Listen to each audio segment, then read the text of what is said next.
Zénos était un bon narien, renvoyé par son groupe, sans savoir qu'il était un soigneur S.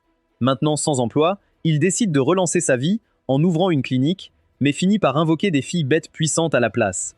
Le jour où il a été chassé, Aston, le chef de son groupe, lui a donné une pièce d'or comme indemnité pour le temps passé à ne rien faire. Zeno essaye de se défendre, mais il se moque de lui et lui ordonne de ne jamais parler de son passage dans leur groupe.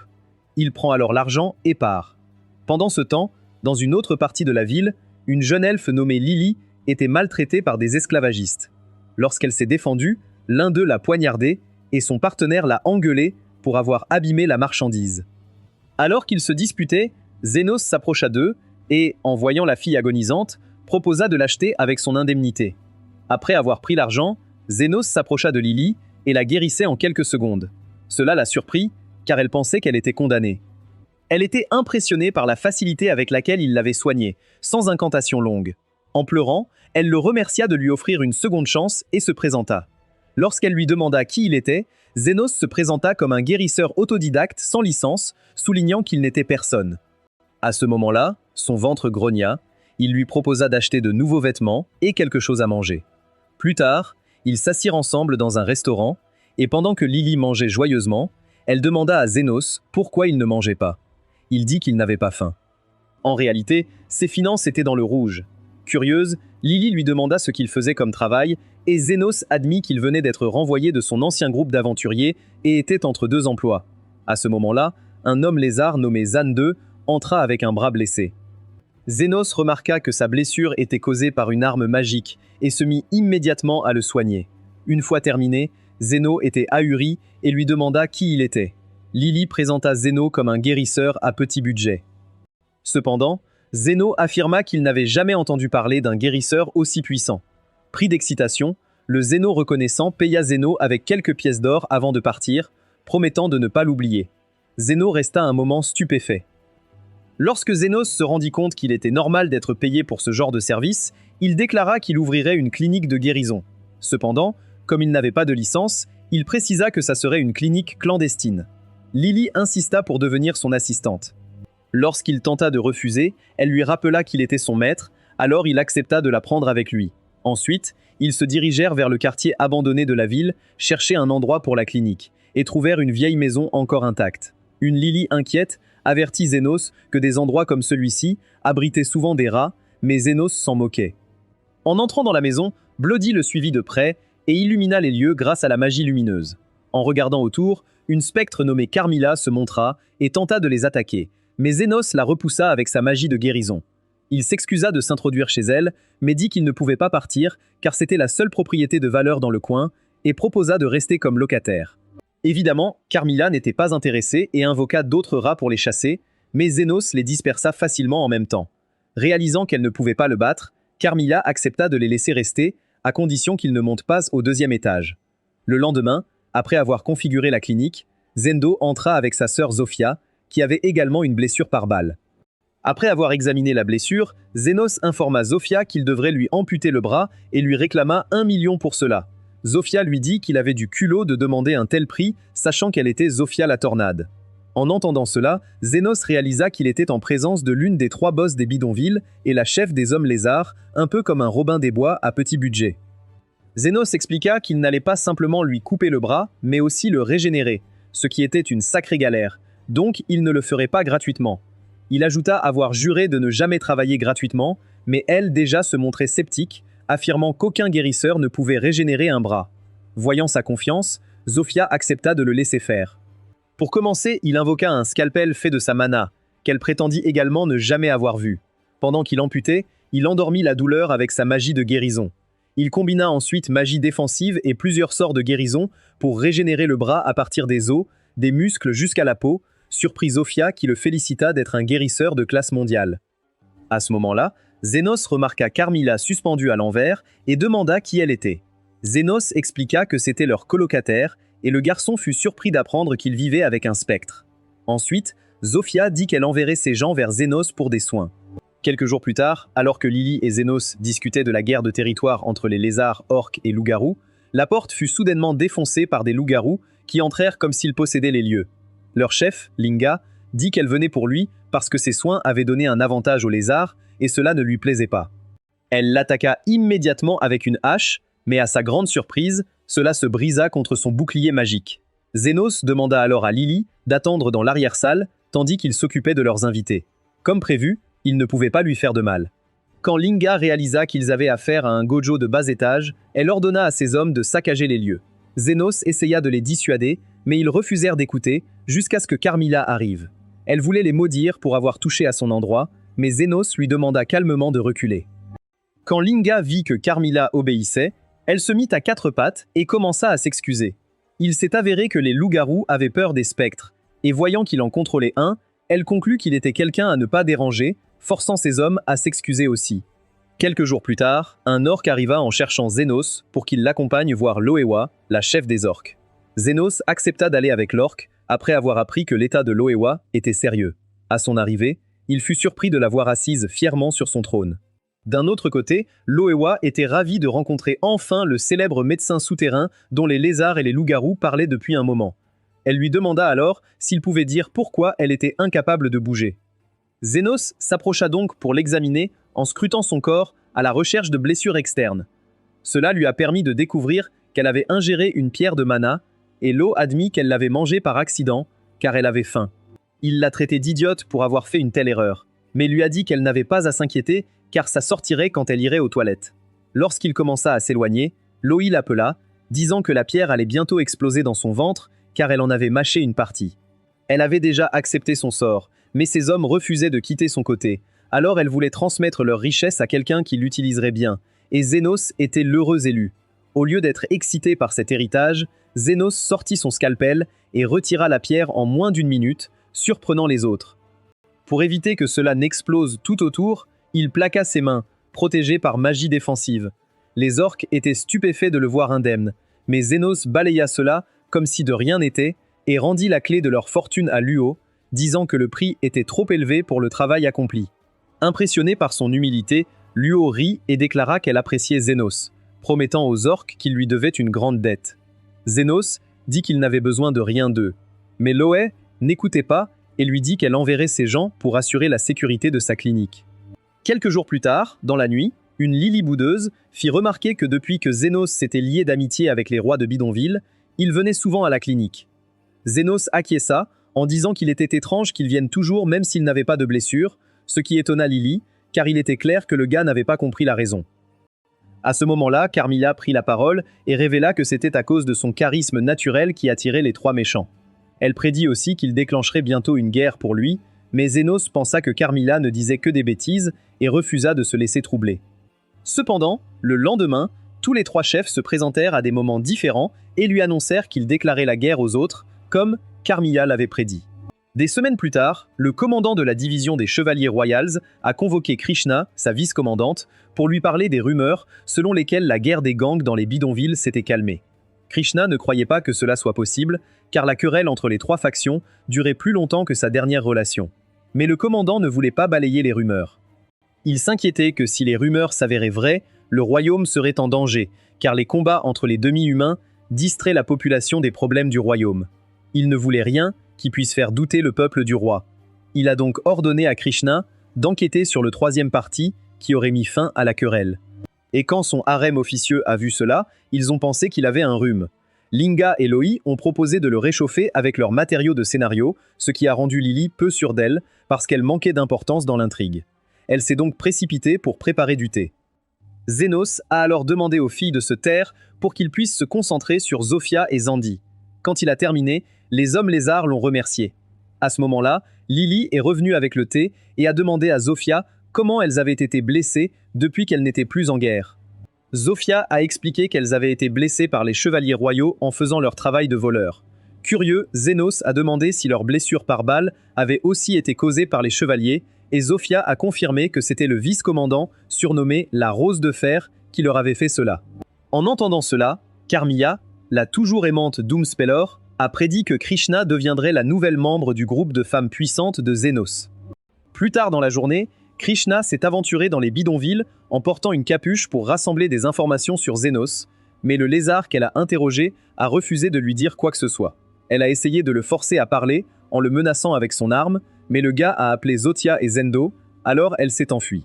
Alors qu'elle courait, elle se demandait comment les frères s'étaient remis de leurs blessures par balle, mais elle a décidé de se concentrer sur le problème actuel afin de ne pas perdre son chemin.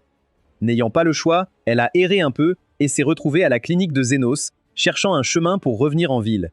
Cependant, lorsqu'elle a vu Lily, elle a supposé que Zenos l'avait enlevée et lui a tiré dessus avec son arme magique.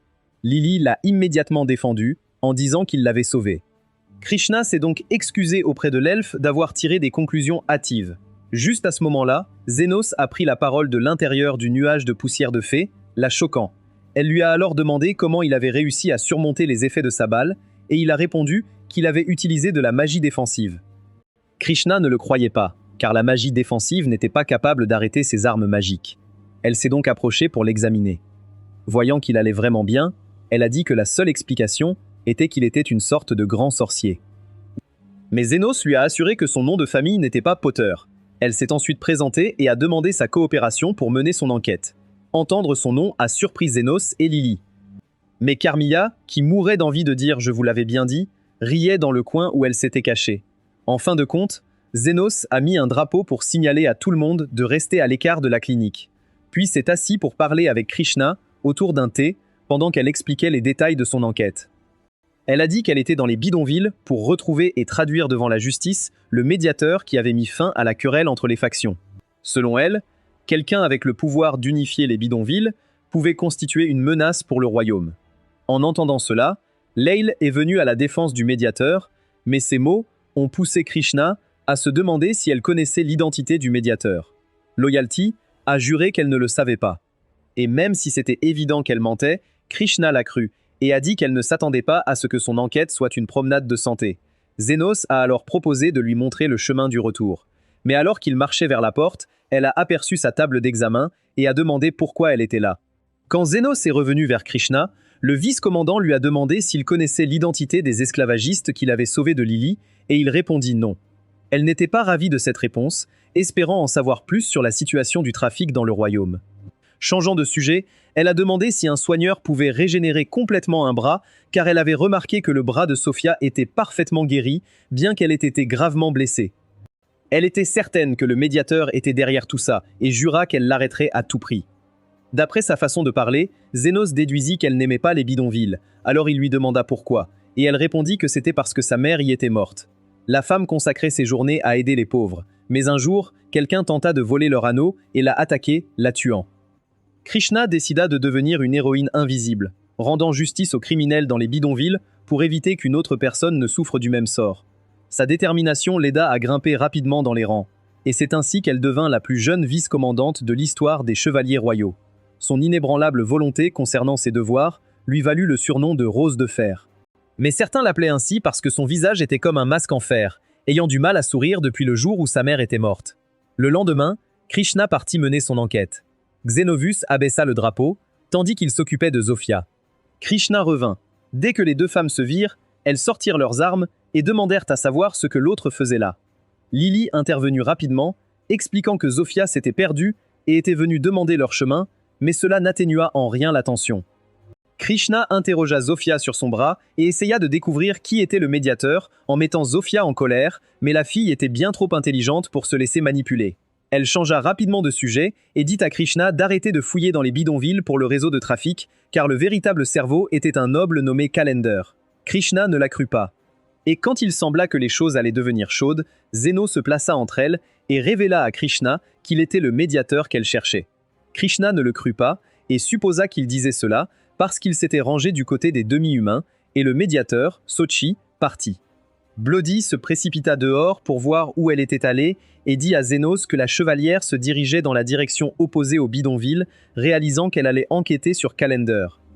Peu après, Krishna arriva au manoir de Calender et le convainquit de lui permettre de faire une vérification de sécurité. Alors qu'elle finissait, elle s'excusa en disant qu'elle allait aux toilettes, mais alla plutôt enquêter dans la partie de la maison où elle remarqua que de nombreux gardes étaient postés. À sa grande surprise, elle découvrit un donjon souterrain où les enfants disparus étaient retenus. Alors qu'elle essayait de convaincre les enfants qu'elle viendrait les sauver, Calender apparut soudainement et lui tira dessus. Il donna son discours de méchant habituel, mais avant de l'achever, Zénos et Zofia arrivèrent. Le noble s'irrita qu'ils aient pénétré sa propriété et tenta de tirer sur Zénos, mais sa magie défensive l'empêcha d'être blessé. Réalisant qu'il allait se faire cuire, l'homme essaya de fuir, mais tomba et perdit son arme, que Zénos ramassa et pointa vers lui. Immédiatement, Calender commença à supplier Zénos de lui épargner la vie, mais ses cris restèrent sans réponse, car Zénos était furieux à cause de ce qu'il avait fait aux enfants. Au moment suivant, il tira sur l'homme, mais limita la force pour que seuls ses vêtements soient arrachés, alors qu'il s'évanouissait de choc. Il guérit ensuite Krishna, dont le bras et le côté avaient été arrachés par l'impact du tir de Calender, et elle accepta enfin qu'il était le médiateur. Finalement, avec l'aide du Lizardman, ils sortirent les enfants. Alors que Zofia et Zénos essayaient de partir, Krishna les arrêta pour demander à Zénos pourquoi il l'avait sauvée. Il lui dit que c'était parce qu'elle lui devait encore pour avoir utilisé le lit de sa clinique. Elle éclata de rire, et il lui fit remarquer qu'elle n'était pas une poupée de porcelaine sans émotion après tout. Quelques jours plus tard, tandis que Zénos et Lily se promenaient dans les bidonvilles, ils passèrent près d'un endroit qui lui rappela quand il avait rencontré Aston. Le type pompeux était venu chercher quelqu'un pour compléter son groupe d'aventuriers et s'était seulement adressé à Zénos parce qu'il était le seul qui ne semblait pas au bord de la mort. Avec le temps, Zénos travailla dur pour aider Aston chaque fois qu'il partait en quête. Il le soignait lorsqu'il était blessé et lui donnait même des coups de pouce pour l'aider à mieux se battre. Mais Aston pensait avoir fait tout cela tout seul et décida de donner à Zénos son congé. De retour au présent, l'ancien groupe de Zénos se rendit dans une grotte pour accomplir une quête pour un noble nommé Fenel, car il voulait passer au niveau supérieur. L'équipe trop confiante y entra en croyant que la quête serait une promenade de santé. Mais lorsqu'ils se trouvèrent face aux renards de feu qu'ils étaient censés chasser, ils réalisèrent rapidement qu'ils étaient cuits. Heureusement, ils réussirent à s'échapper même si l'un d'eux était gravement blessé, et Aston blâma son membre pour leur échec. Andrés rétorqua en disant qu'il n'avait pas fait grand-chose non plus. Mais avant qu'ils ne répondent, Gil se demanda si leur victoire passée n'était pas due aux soins de Zénos. Astin dit que c'était impossible, mais admit qu'ils avaient besoin d'un soigneur et qu'ils reviendraient après en avoir trouvé un. 10 jours plus tard, ils revinrent avec un soigneur nommé Domen, mais cela n'aida pas. Pendant le combat, Andras, le mage, se fit toucher par une boule de feu. Amon commença à le soigner et appela Aston pour dire qu'il fallait le mettre en sécurité. Irrité, Aston ordonna une retraite et, une fois dehors, il attrapa Gil, lui demandant pourquoi il n'avait pas fait son travail. Amon coupa rapidement la parole, disant que la blessure d'Andrés n'était pas due à leur incompétence et expliqua que la magie défensive lancée par Jail avait sauvé Andrés. Pourtant, Aston refusait de le croire et exigea qu'elle soigne Andrés rapidement pour qu'il retourne dans la grotte. Ouman lui dit que sa demande était absurde, car même les soigneurs de rang supérieur ne pourraient pas le restaurer sans l'emmener à l'hôpital. Cela força Aston à reconsidérer, mais son obstination l'empêcha d'admettre qu'il avait fait une erreur en renvoyant Zénos. Il demanda à Amon si quelqu'un pouvait avoir des compétences de guérison d'élite sans licence, et elle répondit non, renforçant ses illusions que Zénos n'était qu'une perte de temps. Plus tard, lorsqu'ils retournèrent en ville, le serviteur de Fenel leur annonça que leur service n'était plus requis car ils avaient échoué dans leur quête. Aston supplia désespérément l'homme de leur donner une seconde chance, ce qu'il fit. Après son départ, Gao questionna pourquoi il avait fait ça alors que leurs autres membres n'étaient pas en état de servir, et Aston lui dit qu'ils iraient chercher Zénos. Il refusait toujours d'admettre que Zénos les avait aidés, mais il pensa que l'avoir à nouveau serait un atout. Le lendemain, ils allèrent dans les bidonvilles pour trouver Zénos. Ne sachant pas où chercher, ils se tournèrent vers Zafia pour qu'elle les aide à le retrouver. Lorsque Zafia apprit qu'ils étaient les idiots ingrats qui avaient viré Zénos, elle leur dit de partir. Cela les poussa à visiter Lingo, mais le loup les traitait de la même manière que Zafia, les forçant à se tourner vers Luo, qui fit la même chose. Agacé et embarrassé, Aston essaya de se convaincre qu'il ne l'avait pas repoussé à cause de Zénos. Mais il fut interrompu par Gil, qui aperçut Zénos marchant avec Lily. Il se dirigea immédiatement vers Zénos et l'appela, disant qu'il était venu le récupérer, mais Zénos l'étonna en refusant. Quand il demanda pourquoi, Zénos lui dit que ses conditions de travail étaient désastreuses et qu'il reviendrait seulement s'il acceptait de le payer. Aston refusa de céder à ces conditions et juste au moment où il disait à Zénos qu'il savait qu'il n'avait nulle part où aller, des gens commencèrent à l'appeler, le remerciant de les avoir soignés. Des enfants vinrent aussi demander à Zénos de jouer avec eux. En voyant tout l'amour qu'il recevait, la colère d'Aston augmenta encore. Lorsque Zénos essaya de s'en aller, l'idiot égoïste essaya de convaincre Zénos de revenir, mais Zénos refusa, ce qui l'énerva encore plus. Il tenta de s'en prendre à Zénos, mais Krishnan apparut soudainement et lui tira dessus. Zénos lui demanda ce qu'elle faisait dans les bidonvilles. Krishnan expliqua qu'elle était venue le chercher, ce qui poussa Zénos à lui faire remarquer qu'elle était bien loin de la clinique. Krishnan ne voyait pas cela comme un problème, et lui dit que si ce n'était pas parce qu'elle était aussi désorientée que Zoro, il serait mort. Aston ne comprenait pas pourquoi Krishna était amical avec un inconnu comme Zénos, alors il se força à se relever et essaya de s'engager à nouveau avec Zénos. Krishna se tourna vers lui et dit qu'elle l'emmenait pour agression, mais le lâche lui dit que tout cela était l'idée de Gil et s'enfuit avant qu'elle ne puisse l'arrêter. Des jours plus tard, les filles vinrent rendre visite à Zénos à la clinique et lui parlèrent de la venue d'Aston.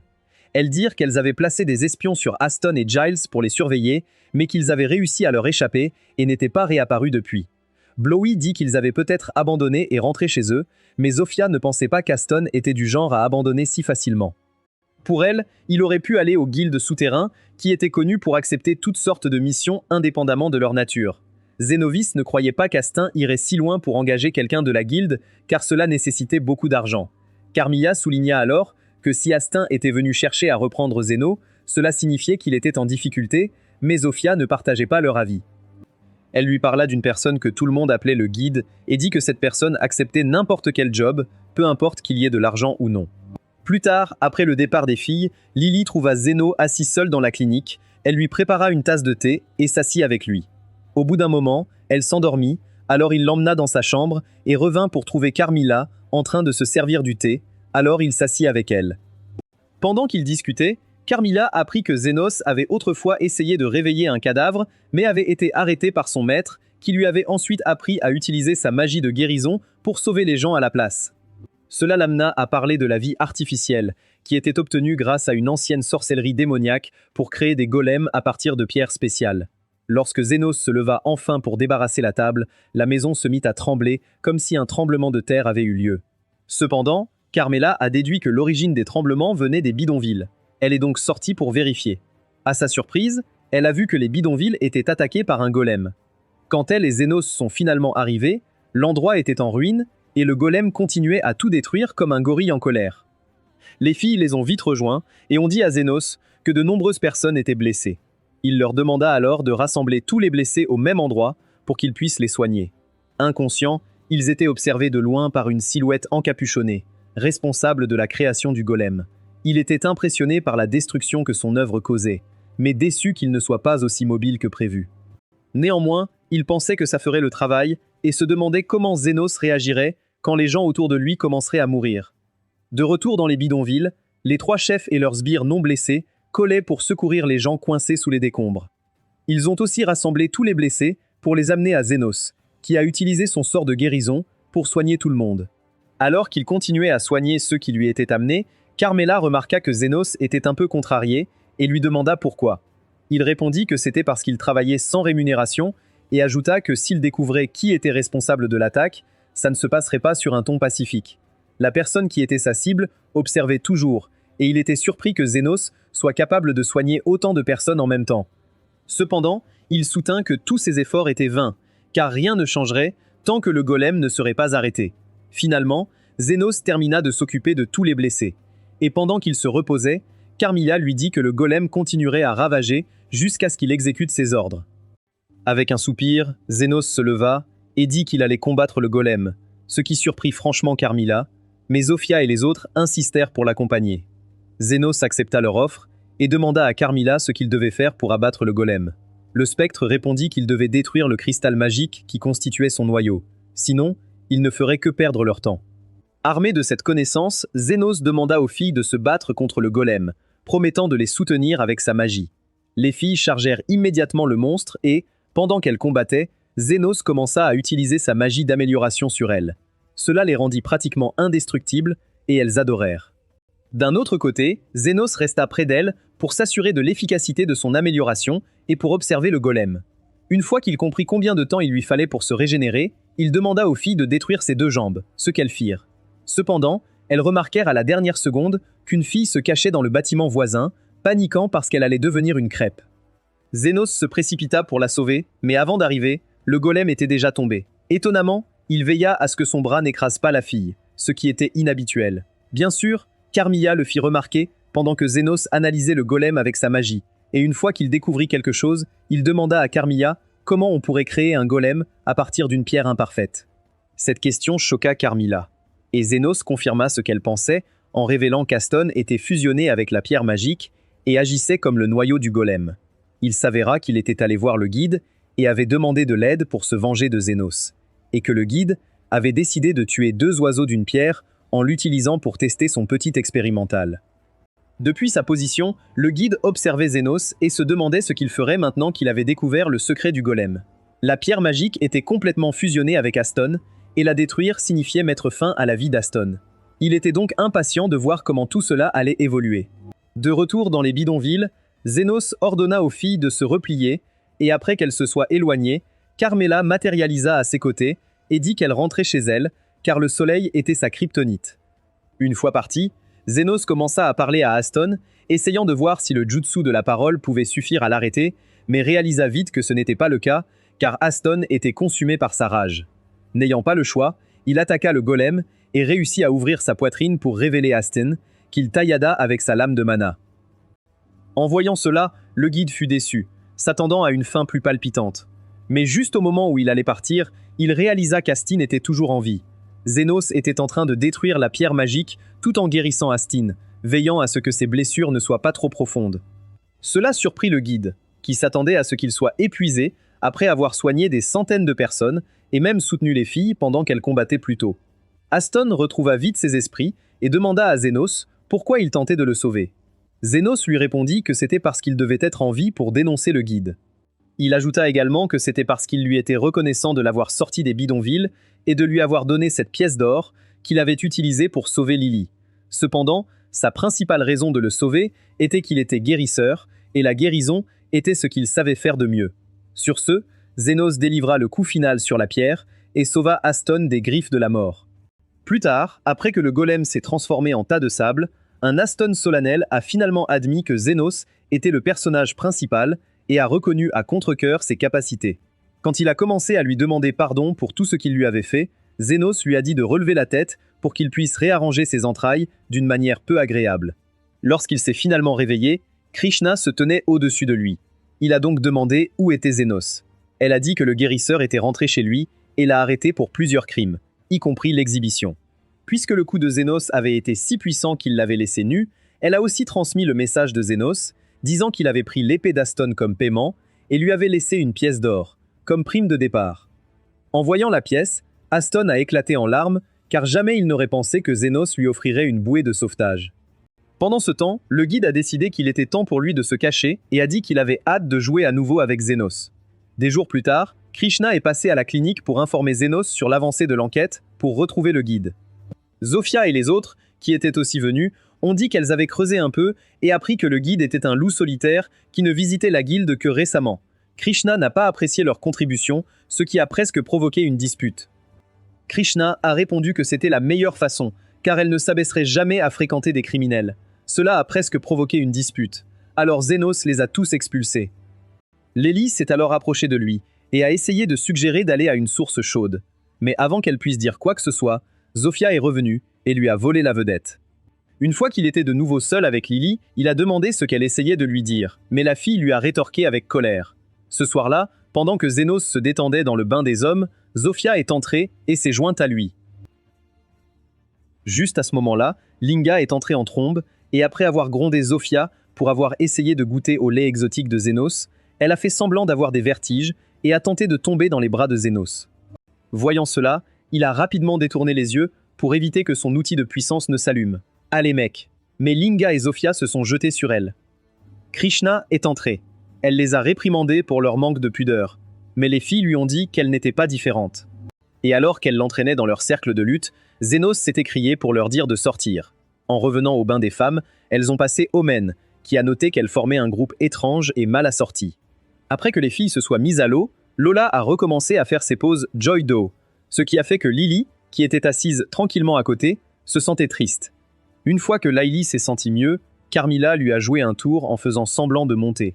Son petit tour a attiré l'attention d'Aman, et la guérisseuse a immédiatement essayé de l'exercer. Plus tard, le groupe a dîné dans leur chambre, mais la têtue Krishna a toujours refusé de s'asseoir à la même table que les filles, même lorsque Zénos l'a invité. Après le dîner, Zénos a mis Lily au lit et a rejoint Carmilla pour un verre tardif. Carmilla rit et lui conseilla de profiter des moments vivants tant qu'ils duraient, prédisant qu'il serait bientôt entraîné dans quelque chose de fou. Changeant de sujet, Zénos demanda comment elle était arrivée aux sources chaudes, et elle montra un bâton que Lily avait apporté, expliquant qu'elle y était liée. Mais Carmilla réussit à éviter la question, alors il ne poussa pas. Le lendemain matin, une explosion eut lieu dans la cuisine, blessant gravement le cuisinier. Et même si Oman était la première sur les lieux, elle ne put pas le guérir complètement. Quand Zénos arriva, elle lui réclama de l'aide pour amener l'homme à l'hôpital le plus proche. Mais Zénos dit que c'était inutile et partit avec Lélé. Au moment suivant, l'homme se redressa et alors que sa femme l'embrassait, Oman réalisa que Zénos l'avait guéri avant de partir, se demandant s'il était un saint ou un guérisseur élite. Plus tard dans la journée, en revenant à l'hôpital royal, elle raconta à Baker, son superviseur, ce qui s'était passé et l'homme devint intrigué. Il demanda si elle se souvenait de quelque chose d'important à propos de Zénos, et elle répondit qu'il portait un long manteau noir. En entendant cela, Baker se leva et dit qu'il devait chercher Zénos, lui surprenant, car il avait d'abord dit qu'il n'y avait pas besoin de faire ça. Des jours plus tard, Zand se présenta avec un Baker à peine conscient et dit à Zénos qu'il avait fait un malaise après avoir craché une quantité énorme de sang. Il mit Baker sur la table d'examen, et après un rapide contrôle, Zénos apprit que Baker souffrait d'une maladie appelée poumon rouge. Il demanda à Lily et Zand de reculer, car la maladie était très contagieuse, mais il était perplexe quant à la façon dont Baker l'avait contractée, puisque un remède existait. Au moment suivant, Baker se redressa, et après avoir félicité Zénos pour son diagnostic, il se présenta comme un guérisseur élite de l'hôpital royal. Au moment suivant, Umun fit irruption et commença à gronder Baker pour son plan ridicule de trouver Zénos en se rendant malade. Baker essaya de défendre ses actions, mais au moment suivant, il cracha soudainement du sang. Alors, il sortit un flacon contenant un médicament et en but une gorgée. Il expliqua ensuite à Zénos qu'il avait pris un médicament qui causerait les mêmes symptômes que le poumon rouge, mais le rassura en disant qu'il irait bien car il avait pris l'antidote. Curieux, Zénos demanda d'où venait le médicament et Baker révéla qu'il l'avait fabriqué en essayant de trouver le remède pour la maladie du poumon rouge. Il admit ensuite qu'il était venu chercher Zénos après avoir entendu qu'il avait un manteau noir, car il pensait qu'il était quelqu'un qu'il connaissait. Zénos expliqua que le manteau appartenait à son maître. Baker demanda alors le nom de son maître, et Zénos avoua que son maître ne lui avait jamais dit. Après avoir entendu cela, Baker invita Zénos à venir travailler à l'hôpital royal et à l'aider avec l'affaire. Avant que Zénos puisse répondre, les 3 chefs des bidonvilles entrèrent et dirent à Baker qu'ils ne le laisseraient pas emmener Zénos. Pour les rassurer qu'il ne voulait pas de mal, le médecin proposa de rendre l'accord avec Zénos officiel et promit qu'en échange, il lui raconterait tout ce qu'il savait sur son maître. Elle a répondu que c'était parce qu'il était pressenti pour devenir le prochain directeur de l'hôpital. Il semblait plus intéressé par sa carrière politique, privilégiant la noblesse aux gens du peuple. Zénos a dit qu'il resterait éloigné de Goldrin, mais Amin lui a répondu qu'il ne pouvait pas faire ça. Elle et Baker pensaient que la disparition d'Afred était liée à Goldrin, et la seule façon de le confirmer, c'était de faire entrer quelqu'un dans le cercle intime de Goldrin. Cette personne, c'était Zénos, et Oman lui a assuré qu'avec son talent, il serait invité dans le groupe de Goldrin rapidement. Ils discutaient encore de ça quand un garçon nommé Cresson est apparu à leur table, se comportant comme un idiot. Oman n'était pas ravi de le voir. Quand il a compris que Zénos ignorait son attitude stupide, il lui a demandé de ne pas embarrasser Baker puis s'est éloigné.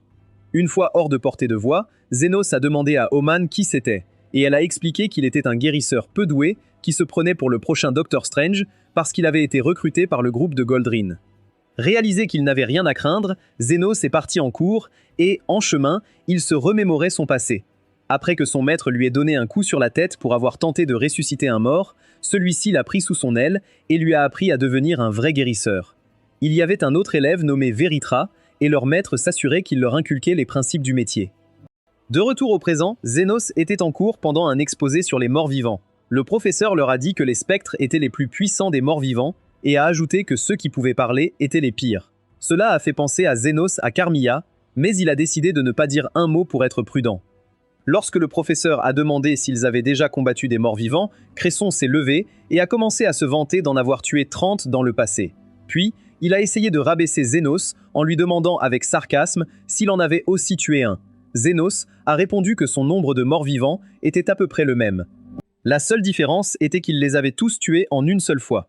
Cette affirmation a retenu l'attention du professeur, qui a engagé Zénos dans une conversation sur le spectre. Cresson n'a pas apprécié de voir son attention volée par Zénos. Alors, pendant le prochain cours, il est venu s'asseoir à côté de lui et l'a averti de ne pas dire des bêtises, juste pour se faire remarquer. Bientôt, le cours a commencé et le professeur leur a expliqué les cercles magiques avant de demander un volontaire pour dessiner son meilleur cercle. Bien sûr, Cresson est monté sur scène pour se vanter, et après que le professeur lui ait fait des compliments, il a proposé Zénos comme bouc émissaire. Zénos ne connaissait pas les cercles magiques, mais il a dessiné celui que son maître lui avait appris des années auparavant. Quand Cresson l'a vu, il a commencé à se moquer de Zénos, mais s'est tu lorsque le professeur a dit que le cercle était au-delà de tout ce qu'il avait jamais vu. Il a dit que le cercle nécessitait beaucoup de mana pour être activé, mais Zénos l'a étonné en l'activant sans problème. Alors que l'homme suppliait Zénos de rejoindre son laboratoire, Cresson bouillonnait de rage. Plus tard dans la journée, quand la nouvelle est parvenue à Goldran que Zénos était un élève exceptionnel, des rapports ont signalé des apparitions de morts-vivants dans un cimetière voisin. L'homme a alors ordonné que Zénos soit inclus dans le groupe envoyé pour s'occuper des morts-vivants. La nuit, Zénos et Oman ont rejoint le groupe dirigé par Cresson au cimetière pour l'exorcisme des morts-vivants. Comme prévu, le groupe a eu du mal jusqu'à ce que Zénos intervienne, mais Cresson a volé le crédit pour lui-même.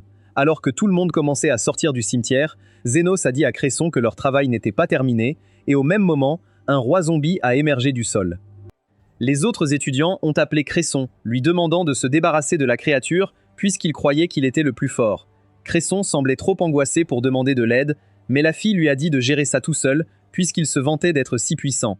N'ayant pas d'autre choix, le garçon terrifié s'est approché du mort-vivant et a lancé un sort de faible niveau, qui l'a à peine affecté. Il a donc essayé de fuir. Omine a dit à Zénos de ne pas l'aider, affirmant qu'il méritait ce qui lui arrivait. Mais Zénos savait qu'elle ne pensait pas ce qu'elle disait. La seconde suivante, le roi zombie a attrapé Cresson et a essayé de l'écraser comme un citron. Zénos est donc intervenu. Cependant, au lieu de le remercier, le ingrat Cresson a demandé pourquoi Zénos l'avait aidé. Cela a provoqué une dispute entre lui et Amine. Mais Zénos ne s'est pas mêlé de cela car il était perdu dans ses pensées. Il a compris que les morts-vivants s'étaient rassemblés là à cause de l'attraction de Carmilla, qui était plus puissante qu'eux. Quand Zénos revint à sa chambre, il parla à Carmilla, qui savait déjà. Elle lui demanda s'il voulait l'évincer pour stopper les morts-vivants, mais il répondit que c'était plus sûr de l'avoir à ses côtés. Ces mots choquèrent Lily, qui les prit mal. Zénos remarqua que Carmilla s'était tue et lui demanda si ça allait. Elle confirma, mais se mit rapidement à l'écart pour ne pas montrer qu'elle était touchée. Le lendemain, Crescent rendit visite au deuxième secrétaire de Goldrin, qui le félicita. Crescent accepta avec plaisir les éloges, mais se sentit coupable lorsque l'homme dit que Zénos n'avait pas prouvé sa valeur. Pour se soulager, il avoua que c'était Zénos, et non lui, qui avait vaincu le Rof et le roi zombie. Baker convoqua ensuite Zénos et Humaine dans son bureau, leur annonçant que la faction de Goldrin voulait inviter Zénos. Zénos n'était pas très enthousiaste, mais il décida d'y aller pour le bien de l'équipe. Un peu plus tard, il se tenait devant Goldrin et son secrétaire, répondant à toutes les questions avant qu'on ne lui demande de recréer le cercle magique fait en cours. Zénos le fit sans effort, et Goldrin confirma que c'était fascinant. Le lendemain, Zénos rejoignit l'entourage de Goldrin lors de ses rondes. En marchant, Crescent lui dit qu'il allait plaider en sa faveur pour grimper dans la faction. Zénos le remercia pour son honnêteté. Alors qu'il continuait de marcher, Zénos posa des questions sur ce qu'il ne comprenait pas. Il remarqua bientôt qu'il s'était arrêté et, curieux, se dirigea vers l'avant, malgré les avertissements de Crescent. Arrivé là, il vit Goldrin soigner un patient en puisant dans l'énergie de 3 élèves, ce qui éveilla sa curiosité. Lorsqu'il retourna auprès de Crescent, il lui demanda des précisions. Crescent expliqua que la spécialité de Goldrin était la magie de transfert de santé. Cette technique permettait de transférer la force vitale des individus sains à ceux malades pour les guérir. Les blessures graves nécessitaient beaucoup de donneurs, mais après le processus, il n'éprouvait qu'une légère fatigue. Zénos trouva cela intéressant et comprit pourquoi Goldrin rassemblait tant de guérisseurs. Crescent ajouta que ce n'était pas la seule raison, et répétait ce qu'Umun avait dit sur Goldrin, cherchant à sécuriser des votes pour les prochaines élections pour le poste de directeur. Crescent était convaincu de la victoire de Goldrin et avoua qu'il avait hâte de profiter de son succès. Zénos lui demanda alors si Fred et Crescent répondit qu'ils le connaissaient. Cependant, il avoua qu'il ne l'aimait pas. Zénos chercha à en savoir plus, et Crescent révéla que Fred avait disparu peu après avoir été invité à un dîner organisé par Goldrin. Ce jour-là, Zénos rendit visite à Baker et lui parla de ce que Crescent avait dit concernant Afria. Becker lui dit qu'il devait tout faire pour être invité au dîner. En essayant de partir, Becker se leva, heurta la table et fit tomber des livres et des pièces. Au lieu de ramasser, il demanda à Zénos quelle pièce il ramasserait en premier. Il commença à paniquer. Zénos, ayant pitié de lui, est intervenu et a soigné le chien complètement, surprenant Cresson. Plus tard dans la soirée, Zénos rentra à son dortoir et croisa Omen qui l'attendait. Elle insista pour qu'ils aillent parler ailleurs. Après avoir marché un moment, elle s'excusa tout à coup, disant que si elle était plus capable, Becker n'aurait pas eu besoin de le recruter. Zénos ne pensait pas qu'elle devait s'excuser et lui rappela qu'il ne faisait pas ce job par curiosité ni gratuitement. Elle lui demanda quel type de personne avait été son maître et Zénos admit qu'il ne savait pas comment le décrire. Il lui dit que la seule chose qu'il pouvait lui dire, c'est que cet homme lui avait sauvé la vie. Omen dit que c'était pareil pour elle. Elle croyait devoir sa vie à Becker, car il l'avait soutenue et guidée lorsqu'elle a décidé de devenir guérisseuse. Intriguée, Zénos lui demanda comment elle connaissait Becker, et elle révéla qu'il était son oncle maternel. Alors qu'il continuait de parler, Omen admit qu'elle ne pensait pas que sa recherche sur le stockage de médicaments mènerait à quelque chose. Mais Zénos lui assura que si, il lui conseilla de s'appuyer sur ceux qui l'entourent, comme son professeur lui avait appris. Elle le remercia de lui faire sentir moins comme un échec. Sur le chemin retour, ils furent stoppés par Cresson, qui courait vers eux. Il demanda de l'aide à Zénos. Des heures auparavant, Goldran était rentré dans son bureau après une réunion avec Fennel. Et quand son deuxième secrétaire demanda comment la réunion s'était passée, le professeur soupira, troublé. Le secrétaire remarqua qu'il avait l'air inquiet et lui demanda si quelque chose s'était passé pendant la réunion. Goldran se souvint de ce qui s'était passé lorsque Fennel lui avait demandé d'examiner sa fille Charlotte. Elle les laissa entrer et Goldrin expliqua ce qu'il fallait faire. Quand Charlotte réalisa que la chirurgie était la seule solution, elle refusa et fit une scène. Son père essaya de la convaincre que tout irait bien. Mais comme ni lui ni Goldrin ne pouvaient lui garantir qu'elle n'aurait pas de cicatrice, elle partit en furie. Goldrin signala alors à Zénos d'aller lui parler, et il se dirigea vers la princesse gâtée. Elle était assise sur sa véranda, envahie de cages à oiseaux. Zénos décida d'en profiter pour établir un lien avec elle. Il remarqua qu'un oiseau était blessé et lui demanda ce qui s'était passé. Elle expliqua qu'elle l'avait trouvé dans le jardin le jour précédent. Elle dit que la blessure était si grave que l'oiseau ne volerait jamais plus et fit le parallèle avec son propre visage, disant qu'il l'empêcherait de vivre pleinement. Au lieu de la compatir, Zénos lui demanda si elle voulait guérir et ne cessa de poser la question jusqu'à ce qu'elle craque en disant qu'elle souhaitait guérir mais pas avoir de cicatrice. Un instant plus tard, l'oiseau blessé s'envola et, en s'émerveillant, Zénos lui dit qu'elle aussi pourrait guérir complètement si elle leur faisait confiance. Charlotte accepta alors de subir la chirurgie. Elle fut confiée à Goldran, Zénos et Cresson par son père. Cresson avait peur d'échouer, mais Zénos lui assura qu'il réussirait et promit de le guider. Lorsque la chirurgie commença, tout se déroula bien, mais Cresson s'arrêta soudain en réalisant que les racines s'étaient entremêlées avec ses nerfs. Couper les nerfs défigurerait Charlotte. Il supplia Goldrin d'arrêter la chirurgie et de convaincre Charlotte d'aller à l'hôpital pour un traitement approprié. Goldrin refusa et coupa violemment le nerf en utilisant la main de Cresson. L'instant suivant, il se mit à se plaindre bruyamment, attirant l'attention de Fennel. Quand l'homme lui demanda ce qui n'allait pas, il lui expliqua que Cresson avait causé des dommages irréparables. Fatigué de voir l'homme blâmer Cresson, Zénos lui répondit que tout irait bien.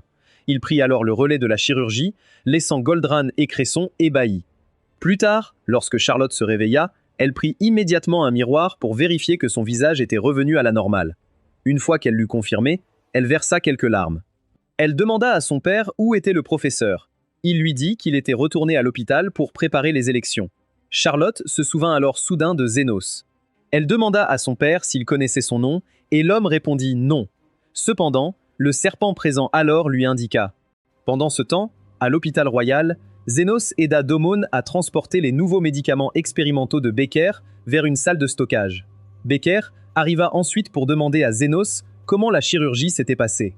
Il a mentionné une explosion à Fennel, disant que c'était grâce à son aide aux nobles qu'il avait eu son poste de professeur à l'hôpital royal.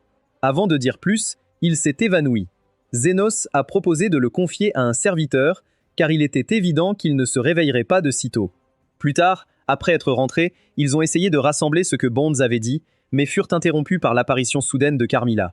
Zénos lui a dit qu'elle courtisait la mort en étant là, mais elle a écarté ses mots, affirmant avoir compris ce que Bonds avait dit.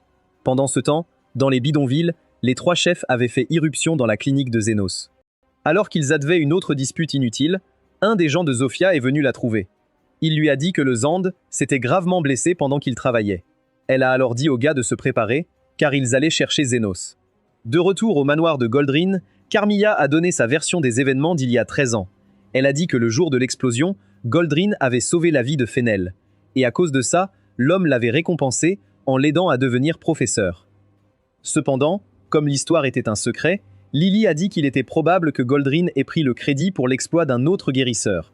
Elle a également mentionné qu'Efred avait peut-être pris la fuite pour se protéger du danger. Carmilla a félicité Lily pour sa théorie, faisant sentir à la fille qu'elle était comme Sherlock Holmes. Elle a alors proposé de créer une agence de détectives dans la clinique. Avant que Zénos ait pu lui dire qu'elle rêvait, Cresson est entré dans la pièce. Il leur a dit qu'il voulait leur présenter certains de ses amis. Et pendant que Lily l'accompagnait, Zénos est resté en arrière pour parler à Carmilla. Il avait compris que lors de la nuit de l'explosion, Goldran avait choisi de sauver Fennel au détriment des autres blessés. Carmilla a demandé ce qu'il voulait faire et il lui a dit qu'il allait faire part de ses conclusions à Baker et laisser l'homme gérer la situation. Il a ensuite remercié Carmilla pour l'avoir aidé à rassembler ses idées, mais l'a cliché afin de ne pas vouloir de sa gratitude. Après avoir quitté la pièce, Zénos a rejoint les autres invités sur la véranda et a appris qu'il y avait une agitation à l'extérieur. La cause de l'agitation était Amine et les demi-humains qui étaient venus chercher Zénos. Goldran a ordonné à ses hommes de les chasser, mais les filles ont battu les gardes et se sont frayé un chemin. Loa a alors appelé Zénos, lui disant que Zand était gravement blessé et a expliqué qu'Amon leur avait indiqué où le trouver. En entendant cela, Goldran a exigé de savoir si Zénos était vraiment associé à des demi-humains, mais Zénos l'a ignoré pour demander des nouvelles de l'état de Zand. Loé a répondu que sa respiration était faible et Zofia s'est mise à genoux, s'excusant d'être soudainement apparue, mais a déclaré que la situation était trop grave pour qu'elle ait attendu son retour. Zénos lui a dit de ne pas s'inquiéter et qu'il serait avec eux sous peu, choquant tout le monde là-bas. Goldrin a essayé de le convaincre qu'il faisait fausse route en s'associant et en aidant les demi-humains, mais Zénos s'en moquait. Il a dit adieu à Crescent et a sauté avec Lily dans ses bras en s'enfuyant. Goldrin a dit que Zénos était un idiot et a juré de s'assurer qu'il ne travaillerait jamais plus comme guérisseur. Crescent a convenu que Zénos était un fou, mais a également reconnu qu'il incarnait ce qu'un vrai guérisseur devrait être. Il a alors décidé qu'il voulait être comme Zénos et a sauté aussi. Mais avant de se précipiter après Zénos, il a dit à Goldran qu'il se retirait de sa faction. Lorsqu'il est arrivé où Zénos et les autres se trouvaient, Zénos avait déjà guéri Xandai. Cresson était donc déçu. Amon a alors commencé à le taquiner à propos de ce qu'il avait dit et il est devenu embarrassé. Le lendemain, Zénos a fait part de ses découvertes à Baker et ce dernier a confirmé qu'Efred avait été impliqué dans un accident il y a 13 ans. Il a dit qu'Efred pourrait prévoir de se venger de Goldrin lors de sa fête de célébration, donc il s'y rendrait pour s'assurer que rien ne se produise. Il a ensuite dit à Zénos que son travail était terminé et a promis de remplir sa part de leur accord le lendemain. Après cela, Ouman et Cresson ont organisé une fête d'adieu pour Zénos dans son dortoir plus tard dans la journée. Quand Cresson a découvert la vérité sur Zénos, il était ivre et a commencé à déplorer la perte future de son nouveau pote. Juste à ce moment-là, Zénos a remarqué que Carmilla le dévisageait avec colère. Il a donc demandé pourquoi, et elle a dit que c'était parce qu'il avait fini son vin. Quand elle s'est rapprochée, Oman a paniqué, mais Zénos l'a rassuré sur Carmilla. Le lendemain, Oman est allé au bureau de Baker pour récupérer la lettre qu'il avait écrite pour Zénos, mais il a trouvé une vieille photo à la place. Parallèlement, tous les invités à la fête de Goldrin, y compris Goldrin, étaient inanimés au sol et Baker se tenait à côté de lui. Avant ça, la fête se déroulait sans accroc. En parlant avec Fennel, Goldrin s'est souvenu du passé. Le jour de l'explosion, il était passé par là et avait choisi de sauver Fennel car il avait l'air en bonne forme. Alors qu'il le soignait, Bonds a pris une photo, et il a donc été contraint de l'engager comme son premier secrétaire en devenant professeur, pour l'empêcher de révéler son secret. Dans le présent, Feno s'est éloigné, et Baker s'est approché de Goldrin. Il l'a félicité pour sa victoire, et lui a même servi du vin, malgré les moqueries indirectes de Goldrin. Goldrin lui a alors dit que Zénos avait été une déception, car il avait choisi de soigner des demi-humains. Selon lui, les membres de sa faction ne devaient pas donner la priorité aux pauvres, car toutes les vies n'avaient pas la même valeur.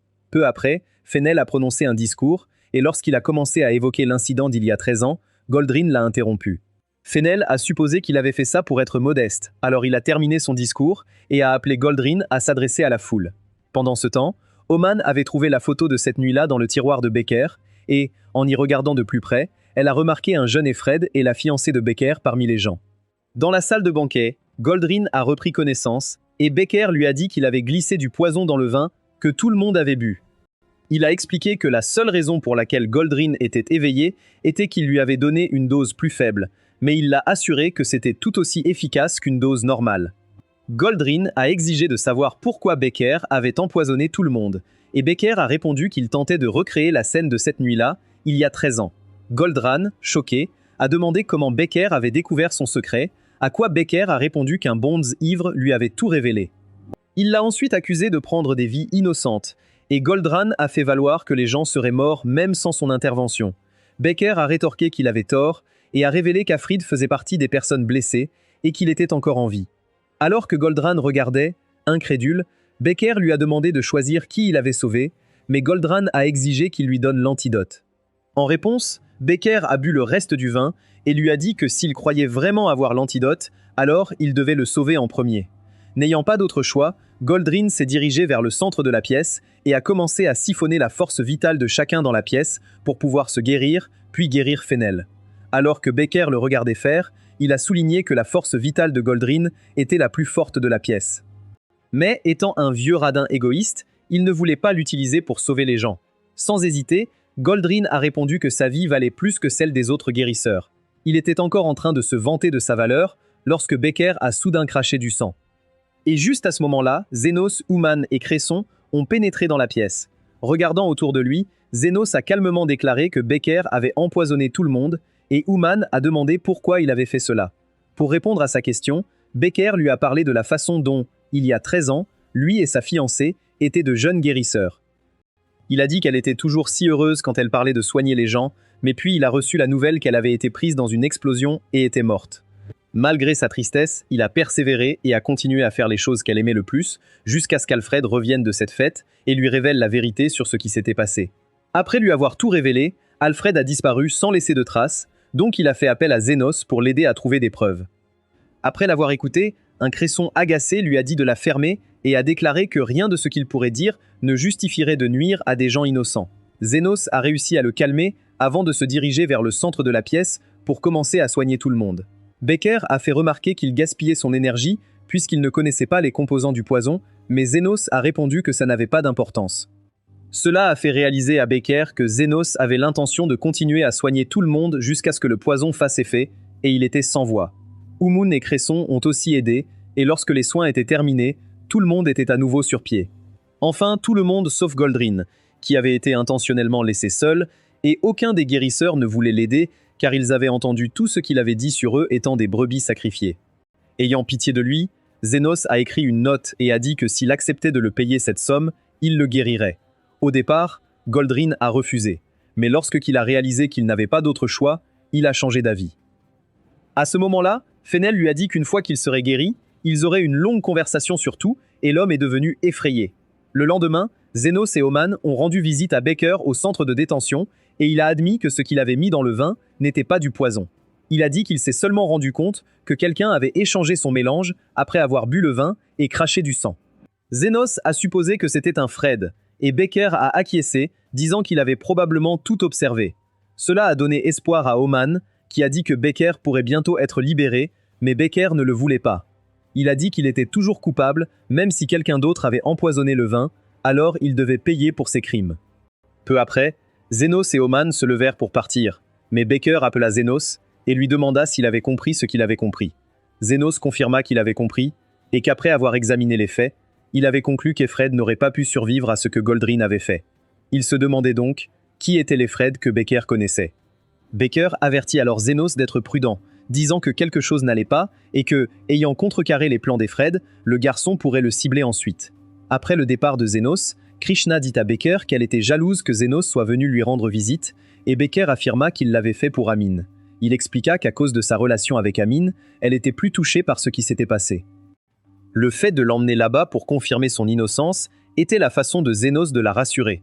Plus tard dans la nuit, le guide se tenait sur un balcon, regrettant que Zenos ait encore une fois ruiné son expérience. Quand le vent lui emporta le pied, il révéla sa peur, disant qu'il resterait effrayé un moment à cause du corps serpent. Le lendemain, Zénos et Lily quittèrent l'hôpital royal après avoir dit au revoir à Cresson et Oman. Et lorsqu'ils arrivèrent à la clinique, ils furent accueillis par les chefs des bidonvilles. Que pensez-vous que soit le but final du guide?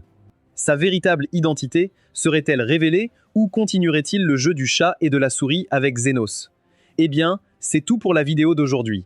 Si vous avez regardé jusque-là, commentons RIP Zénos pour embrouiller les autres. Aussi, regardez cette prochaine vidéo. À la prochaine!